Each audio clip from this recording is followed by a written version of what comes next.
parks. I think, did you know America's the one that invented national parks? Yeah.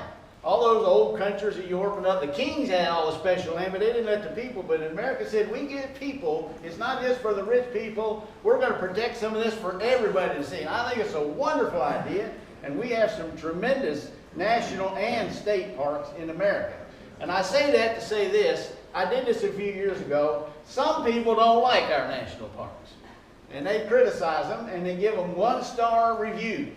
Well, an artist made some pictures with some of the words from their 1-star reviews, and that's what I want to show now, some of these. All right, this is from Rocky Mountain National Park, which was the second national park I ever went to after Smoky Mountains. Nathan and I went when he was a teenager, and it was great. We were blown away, and they put super unimpressed. What's it take to impress you? All right, well, here's another one. This is from Grand Teton. I've never been there, but they said, all I saw was a lake, mountains, and some trees. What were they expecting? Skyscrapers and elephants? What? Okay, you know. Here's one from Yosemite. Now, before I tell you what they, and you read it already, but before I say that, my oldest son and I got to go to Yosemite in California one time when I was speaking at a men's retreat. We took some time to go to that. And one of my best memories of any park was at that park because it snowed that day. And the road up to the high trees was, you couldn't go on it, so we walked up there. He walked there faster than I did because he was younger, but we both got up there. We were the only two people up there with all these giant trees when snow and quiet, and I still remembered my day, the awe. It was almost surreal to be there with those giant trees and this quiet and the snow, just me and him. Yosemite, and they say, trees block the view and there are too many gray rocks. I hate those gray rocks. Okay, and I see, here's, I like it. Here's sequoia. It's got a tree you could drive through. It's so big. And they say they're a bug and they will bite you on your face. Here, look at this one. Arches. Have you been to Arches? Yeah, you've been there. Looks nothing like the license plate. Wouldn't you like to go on vacation with these people? No. Well, no fun. No, I wouldn't either. Glacier National Park. Too cold for me. Did they see the title? Glacier National Park? They're surprised it's cold. Or this one. Okay, if you like cactus, Saguaro National Park. The word saguaro is cactus. Too many cactus. Oh boy. I think I got one more. No, that's covered. This one to me beats them all. This is our day. This is our time. I go to a national park and there's no cell service and terrible Wi-Fi. Oh my goodness. You go to a national park and get Wi-Fi. I tell you. I didn't even get to touch the lava. So you have to protect crazy people like you who aren't around touching the lava. All right, next one. Too orange and too spiky. I don't even know which one that was, but you know. Which one? Bryce Canyon. Bryce Canyon? Okay. All right. And here's the last one. I never got to go to Yellowstone yet. I don't know if anybody here got to go to Yellowstone. Have? And I hear great things. I want to go. And of course you think of the geysers, Old Faithful. Save yourself some money. Boil some water at home. All these 1-star critics. Oh boy, these are a little bit ridiculous. They're a little bit funny, but they're a little bit sad. The people who put these on there, what kind of life they got every day? If they can't be impressed by national parks, everyday life is pitiful to them. Because they're sad about the food, and they're sad about the bed, and they're sad about the company. And anyhow, that just gets me. A critical spirit hurts them, and it hurts everybody around it. Let's go back to Matthew chapter 7 and read those verses again I read last week. Jesus said, do not judge others, and you will not be judged. For you will be treated as you treat others. The standard you use in judging is the standard by which you will be judged. And why worry about a speck in your friend's eye when you have a log in your own? How can you think of saying to your friend, let me help you get rid of that speck in your eye, when you can't see past the log in your own eye? Hypocrite, first get rid of the log in your own eye, then you'll see well enough to deal with a speck in your friend's eye. Now, just to review from last week, this passage is not talking about finding truth as much as it's talking about finding fault. This passage is not talking about judgment, which is okay, as much as it is talking about being judgmental, is the term we would use more, I think, for what he's trying to explain here. This passage is not against truth, but it's for grace. So we need both. You know, that's like saying, I don't believe in that truth thing, I just love everybody. You say, well, is that true? You can't have love without truth. So Jesus, and let me get this, Jesus is, I don't think it's what a lot of people is, judge not, you can't tell me anything where I'm right or wrong, judge not lest you be not judged. That's not what Jesus is saying here. But he is saying something very, very important. Because a critical spirit has hurt so many people. It's hurt so many kids growing up. It's hurt so many marriages. It's hurt so many churches. It's hurt so many companies and workplaces. Somebody with a critical spirit is just tearing down everything all around them. And I say the word beware is a good word for us, because we are all tempted to be that way. So beware a critical spirit. Let's look at the important truths that Jesus and the Bible is teaching. Number one, a critical spirit can be dangerous. Again, it says, do not judge others, and you will not be judged. Now, this is not a promise as much as it's a principle of life. It's a principle that generally, when you're not judgmental and you're not critical, people are going to let you by with some things. That doesn't mean every once in a while there's somebody weird who's going to do it anyhow. For you will be treated as others treat you. That is a general principle of life. That you're going to get a lot of what you give. Give and it shall be given you. Give a lot of criticism and that's what you're going to get. Is what he is saying here. The standard you use is the standard you'll be judged. So, a critical spirit is dangerous to those who criticize. If I'm a critical person, it's dangerous to me. It's almost like saying, if I hit you, I'm the one that gets hurt. Ow! Ow, that hurts. That's what Jesus is saying. You go around criticizing, you're the one that gets hurt. Because they'll expect you to live up to the standards. Now, I don't have all this part in the bulletin because I couldn't fit it all. Sorry if you're looking for these out of this point. People expect us to live up to the standards we set. If you set the standards and possibly high, like perfection, what are they going to expect out of you? Perfection. Can you achieve that level? No. Because nobody can achieve the level of perfection. I'm not trying to say we shouldn't get better. Remember this. Remember the truth sermon from last. I'm a truth guy. But this is a grace week. Okay? So, people expect, I like this little no, capital N-O. Notices are flyers. Somebody wrote down, this is a flyer. You just said none of them. We got to be careful to judge you because it comes back to bite us. Let's say you judge other people's children who are grown. I can't believe they're children. Did you see their son? He's supposed to be a Christian. Look what his son does. Look what their daughter does. Now, it's one thing if you expect that when it's a 5-year-old standing right next to him and they let the kid run wild. Then, as a parent, you do have responsibility. And when you see that happening, don't say that little brat, say that parent is not doing his job. Because a 5-year-old is supposed to be taught by the parent that he doesn't just run around and do all these things. But when they're grown, guess what? They do what they want. In the story, the parable of the prodigal son, who was supposed to be the good father? God. And yet the prodigal son still went out and wasted his money and sinned.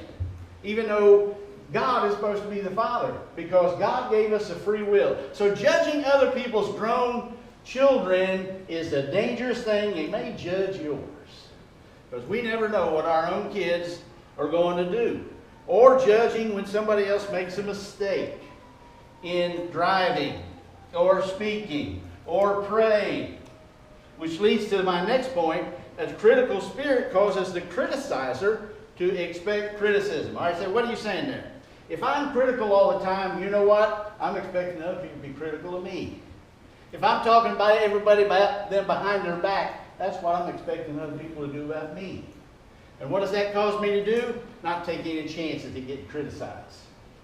See, it harms us. When we're critical, we're expecting criticism. So I just wonder if that's why some people won't try new things. They're afraid of getting criticized. Because they know they sure will criticize. Somebody prays out loud, for example, in a church service or a Bible study or for lunch. And we're sitting there criticizing their prayer. I heard them say, "Oh God," 9 times. I counted. I'm so glad that prayer meant a lot to you. As we both pour our hearts out to God, you're thinking of critical spirit, of how they said it. You see how dangerous and wrong that is? And when we do that, then what we're afraid to do? We're afraid to pray out loud. Because we're just expecting somebody to criticize us. Ouch! We're all hurt by that kind of spirit, and we're hurting ourselves. And a critical spirit causes people to avoid the critical person. I thought about this week. In my life, can I think about critical people? And I thought of a few. And you know what? Sometimes I like to avoid them. Pastor, it's Flag Day. How come you didn't have pledge of allegiance to the flag on Flag Day? Yeah, I actually got that one. Oh. You know that person did that kind of stuff all the time? And when I saw him coming, I would go greet somebody else. Because we don't like people who are critical all the time. We want to get away from them. Well, do I want people to avoid me all the time? Well, could be every time I think, I had this woman in our church in Delaware. The very first time she was the mother of somebody in our church. The very first time she came to our service, she came and criticized my preaching on the way out. Didn't say anything good about it. She was criticizing that talk. I hope you get to learn to preach sometime. They're just talking. Every time she'd come, she'd have something critical. And her daughter said, "I know my mother's a piece of work." Her own daughter knew she was a critical person. She wasn't just critical to me, she's critical to everybody. Do you want to be known as that? See what he's saying? It hurts you. People, by the standards you judge, is what you get judged by. And he's saying exactly to us, it's dangerous to be that kind of person. Now, it can also be dangerous to those who are criticized. When we criticize somebody, it can damage their reputation. Because you've put them down and other people heard that, or behind their back or in front of either one, you've criticized them, their reputation. That's why spouses, husband and wife, should be careful about criticizing their husband or wife in front of the children. You want the children to look up to that person, not be critical of their own parents. So I definitely do not like it when I see a husband and wife telling bad things about each other in front of other people. That's not a good thing. Are there times you need to talk in private? Yes. But you're hurting your own self by hurting your children. Or if you criticize church folks in front of the unsaved or the unchurched, you're hurting the reputation of the whole church. You say you want them saved and you're tearing it down with both hands. Are there some times when our church has deserved some criticism? Sure, we're not perfect. But if you go out there and you tear down the reputation of the church and say, "I don't need church," that's what I thought church was. You're tearing down the church that Jesus died for. And standing as its judge on a chair higher than them when you do that. Not a good thing.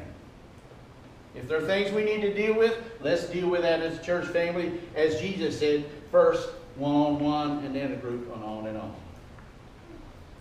Mark Twain, about everybody here has heard of Mark Twain, famous writer, raised in church, but he became a serious critic.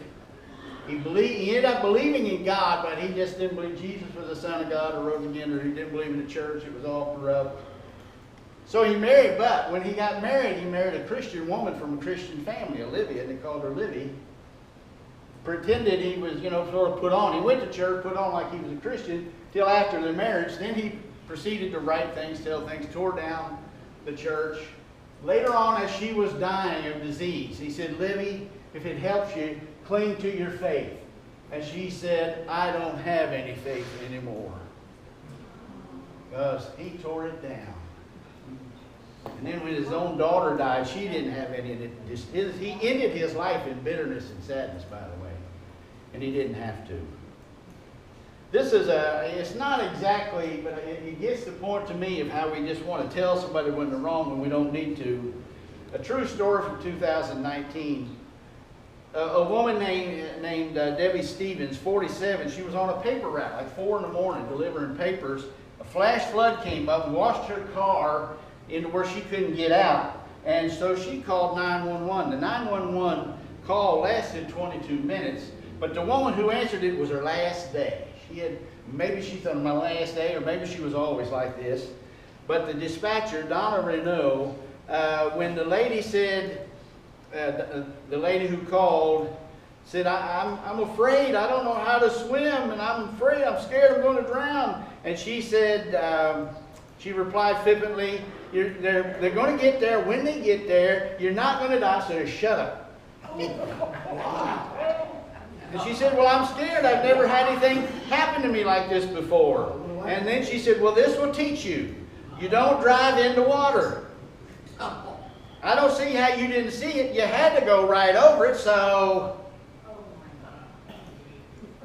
She was crying. She was asking for prayer. She would pray for her. And Debbie Stevens drowned that day.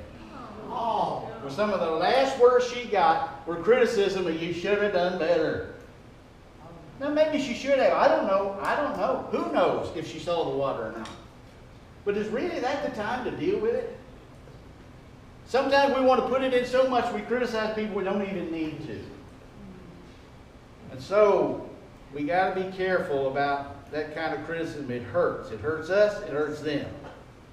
Number 2, it's wrong to be hypocritical.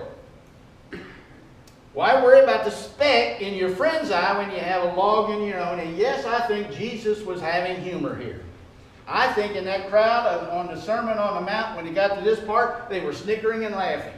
Because they could see somebody with a big log in their eye trying to help somebody with a speck.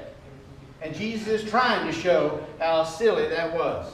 Let me help you get rid of that speck in your eye when you can't see past the log in your own eye. Hypocrite, first get rid of the log in yours, then you will see well enough to deal with the speck in your friend's eye. So, we got to be careful of being hypocritical.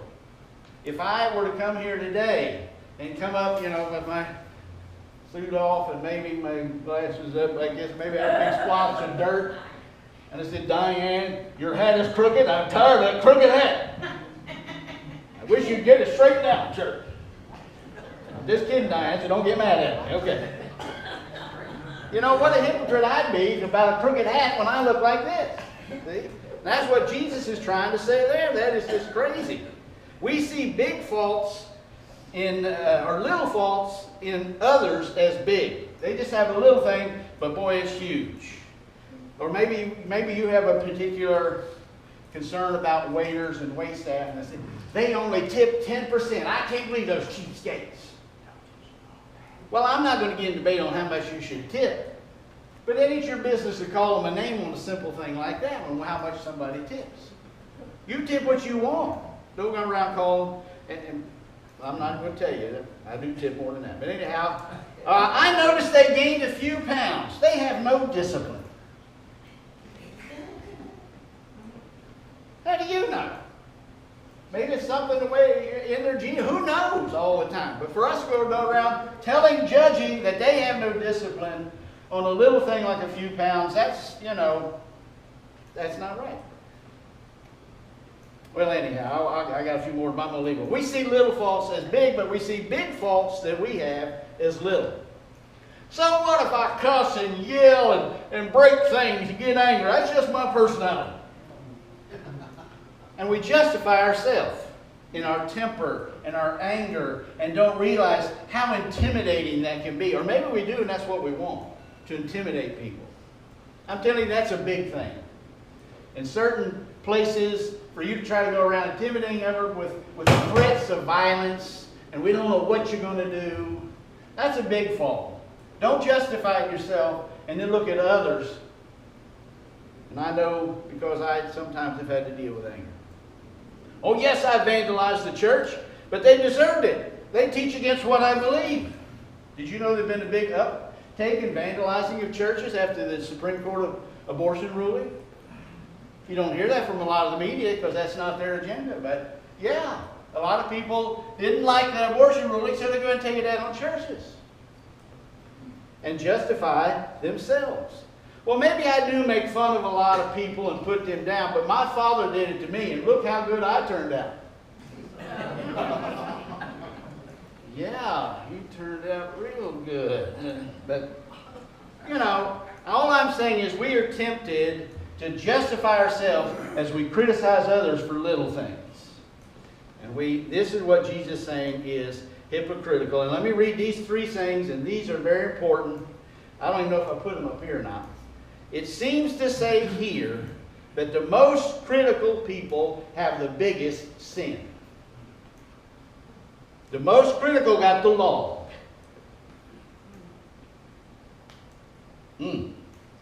It seems to say that those closest to God are charitable and forbearing. They put up with a lot of stuff without saying anything when you're closer to God. Maybe fault finding is diverting attention away from our sin. If I knock somebody else down, I'm all of a sudden taller. I put them down, I put them down, I put them down, I put them in their place. Look how big. I'm a giant among pygmies.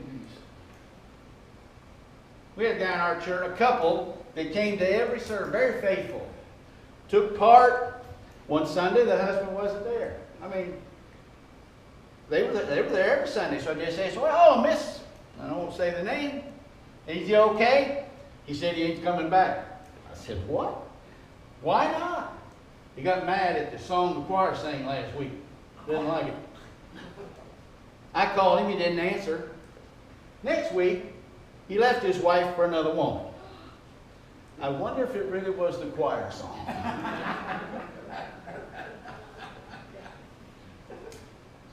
Sometimes we can criticize because we have problems. So what did Jesus say? He said, first, number one, numero uno, first, deal with yourself. How much better would the world be if they listened to Jesus' teaching on that? First, deal with yourself. The world would be so much better. Marriages would be so much better. Churches would be so much better if we just listen to words. Deal with your own sins and shortcomings first. Then, use that word, then, not until then, do you go help others to get the speck out of their eye. Whoa. That is so simple and yet so profound. The words of Jesus. Very important. Number 3, don't judge by appearance. John chapter 7, look beneath the surface so you can judge correctly. Oh, how important that is in so many things in life. Don't just look at the surface. Don't just look at the headlines. Look at what's deeper. You could be wrong. You could judge a person in poor clothing as unimportant. Sort of what James talked about. I preached in a rural church in the South. I won't even say what state, doesn't matter. And as I normally do, I went and greeted everybody before service, shaking their hands. And then the pastor says, you see that guy there in the overalls? By the way, in this rural church, you can tell it's a rural church because they left the door open to let the cool spring air in, and an armadillo came into church. Scooting him back out. He said, you see the guy with the overall, not just jeans and overall? I said, yeah. He said, he's a multimillionaire. He's the richest guy in this whole area. I wish you'd have told me before. I would have shook his hand longer. Now, if I'd have judged by appearance, I wouldn't have thought he was a rich guy. He didn't dress rich. But here's an important question.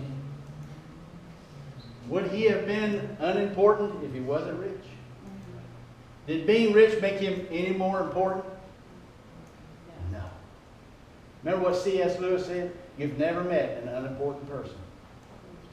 You have never met an unimportant person. Because they're all created in the image of God that Jesus died for and wants with him in heaven. You've never met an unimportant person. So don't judge by their appearance. We had a guy in our church who had a disease that's made him dizzy easy, and sometimes he stumbled. Now, if you didn't know him and you saw him come into the church, you could have said, look at that man come to church drunk. In fact, he was a teetotal. He never drank anything. You would have judged by appearance, and you would have judged wrong. Because it's so dangerous to judge by appearance. You may think somebody is arrogant when they're just shy. They're an introvert. They may come, and I can think of a person right now who came to church, sat down, and sit there like, nobody talked to me. I don't want anybody to talk to me. The exact opposite was true. She desperately wanted somebody to talk to her. She broke out of her mold to come to church by herself, which is hard when you're an introvert. And when we were friendly to her, they kept coming back. I'm saying we can't judge everybody like that by appearance. I'm going to tell you about the first time I saw Sandy. I was a junior in college. She was a freshman. Now I'm going to give you a hint. The upper class guys in college, first couple weeks of every year, they look around and see what the new girls are, what they look like. So I'm looking them over, and I'm headed back to the dorm after class, and I turn around and I look, and here is a girl walking. She got a couple of books walking across the street. It's right here on West End Avenue in Nashville, to go to the academic building. And I looked and I said, man, she is beautiful. But now I immediately thought, anybody that pretty is arrogant. She's stuck on herself. I bet she won't even talk to me. I'm not even going to try. Somebody that arrogant. I ain't even talked to her yet, and I done judged her. So then we had a thing, and back at this will tell you it's been a while. If you wanted to date a girl in the girls' dorm, you'd write a note. Somebody would take all those notes, they'd pile a bunch of notes over there, and they would write a note back answering you for a date. It's been a while. This is a long time ago. So I said, well, I'm going to try it. I wrote her a note and said, how would you like Sunday to mean you have a date? Walk around the block and all that. She wrote back, I can't make it. I'll be out of town Sunday. I said, I knew it. Said if I asked her for a date anymore. Forget her. She missed her chance. And then the next year, we had a class together. She sat right behind me, and I got to know her. And you know what I found out? She was the very opposite of arrogant. She was most of the most humble people you'd ever meet. And not only that, but when I found out when I dated her and then when I married her, that she didn't think she was very pretty. She always was complaining about her appearance. And I had to, and I didn't have to, but all my life, encouraged her in how good she looked. Because I was exactly 180 degrees wrong about beautiful Sandy. Judging by appearance is wrong and it's dangerous. So let's watch that. Number 4, don't judge motives. No one can know a person's thought except that person's own spirit. Now maybe you think, it does get a little scary. You've been married a long time. You can almost read their minds. But not quite. We don't know other people's minds and their motives. I'm going to tell you something. I'm not even sure about my own motive all the time. Sometimes I think it's a little bit mixed. Mostly I want to do it for God, but part of it is maybe I'll get something good out of it.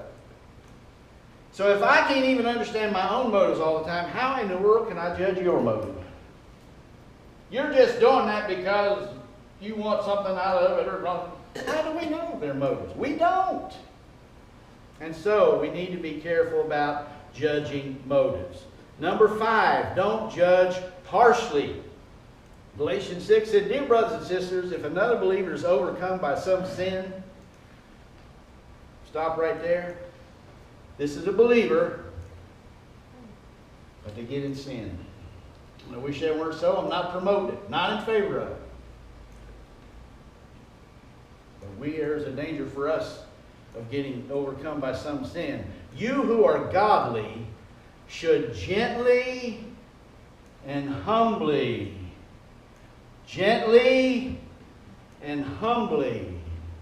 help that person right back on the right path. And be careful not to fall into some temptation yourself. All right, what do we do if somebody falls out here in the parking lot? Maybe we had an icy day out here. It's slippery, but we had church anyhow. And somebody slips and falls in the parking lot. What do? Do we go over and kick them? What are you doing? People will think, you go to our church, they think all our church is full of drunks. What are you doing falling in the parking lot? If we do that, I hope I never fall. You come and come. Don't somebody fall again. Because it was so funny. That does sound like my wife. She would laugh when I said. But anyhow. All right, do we talk about her? Hey, look at that. They fell. Do we laugh? Get everybody call them laugh. Wee, Butch. Now remind me if Butch falls, everybody call around, we're going to laugh. No. I did slip, I shouldn't say this on Sandy because she ain't here, but I did slip on the ice one time. And I said, help me up. She was laughing so much she couldn't help me up. She knew I wasn't her, okay? She inherited that from her daddy. See, I'm tempted. I'll tell this story. All right. This is going against what I preach, but her mother fell in the parking lot at church one time. And her dad went over there and said, get up, people will think you're drunk. That ain't on tape, is it? No. Yeah. My brother-in-law watches this video every week. I don't know if he's going to like that or not. I think he is. So do we call everybody over to laugh? I don't think so. Do we just leave them there? Let's have church. No, what do? We go over and say, oh, can you get up? Let me help you up. That's what we do. We don't make fun of them. We don't just hurt them. We don't just ignore them. We try to restore them. That's how we're supposed to do it if they're overcome by sin. Gently and humbly, we try to restore them. Now, what attitude? Well, I'll tell you one thing. I would never be that stupid. I'm never going to be so dumb. Don't they know when it's ice you go small steps? They should have known better than fall like that. Is that what we do if somebody falls into sin? I can't believe they did that. I can't believe they were so dumb. What attitude? It said humbly do that. Somebody said to rid a man of a fault is a dangerous operation like an eye operation. Now, if you had something in your eye, William, I see a speck in your eye, I'm going to use this Brillo pad and I'm going to scrape that out of there. Okay? You think that'll work? No? You don't want me to do that? Okay. Yeah. You wouldn't take a Brillo pad in here, honey. And yet, that's how we do sometimes. If somebody falls into sin, we bring out the Brillo pad. That was the dumbest thing I ever seen anybody do. And if you ever do that again, and I don't know, believe what's the matter with you, and you're hurting everybody, and we scrape, instead of humbly and gently to restore one another. So what lesson do we learn for ourselves? Here's what we learn. It's slippery, and anybody can fall. It's slippery in this world. There's a devil out there opposing us all the time, and anybody can fall. I'm not promoting it. I'm not in favor of it. God help us. I love this picture. Here's a little boy who discovered he's not alone. There's somebody else like him. I love that girl. She comes with a smile and a laugh to say, you're not alone. There's others like you, and we're all right. We're not alone. Is anybody else tempted? Yes. Sometimes do we fail? Yes. We're not in this alone. We're in it together. And God help us to quit knocking each other down The world knocks us down enough already. The devil knocks us down enough already. We don't need you and me knocking each other down. We need each other picking us up. 3 closing thoughts. A certain amount of criticism is inevitable. Even Jesus was criticized and he was perfect. And he told us we'd be criticized. We're his followers. So don't think that I can't believe I'm criticized. Everybody is. Everybody is. Others' criticism can help you. Because sometimes these people don't like you and tell you things your friends won't tell you. So they overdo it, they overstate it, but somehow underneath all that, there may be something that can help you and learn to say, well, I do need to be here on time. They overstated it, but whatever. And lastly, we need to abide by the golden rule. Do to others what you would like them to do to you. Simple, great rule. If you want to be criticized and treated like that, no. Then don't do it to others. We'll give you an assignment. We'll see if anybody, you let me know if you did this. Don't criticize anybody on TV, in your home, your neighbors, anybody, today or tomorrow. Now, if you criticize Joe Biden, now that's off. Don't count. No, I'm saying don't even criticize him. I mean, that's still not coming out right. But what I'm trying to say is, don't criticize. Try it. See how hard it is to not criticize somebody. Especially the preacher today. All right? But anyway. But seriously and honestly, what Jesus said here is a very important message. Beware of a critical spirit.